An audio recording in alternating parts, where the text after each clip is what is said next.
এটি হয়তো আমার শেষ আবেদন। এটি হয়তো আমার শেষ আশা। এটি হয়তো আমার শেষ অভিযোগ। এটি হয়তো আমার শেষ কথা।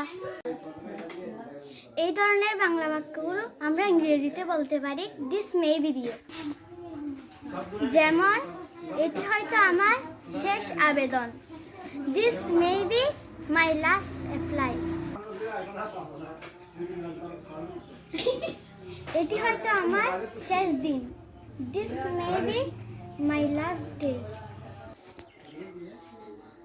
এটি হয়তো আমার শেষ খেলা, this may be my last play. এটি হয়তো আমার শেষ পড়া, this may be my last read.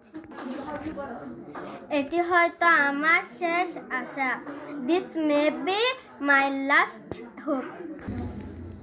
আমাদের ভিডিওটি ভালো লাগলে লাইক, কমেন্ট, শেয়ার করতে ভুলবেন না। আসসালামু আলাইকুম।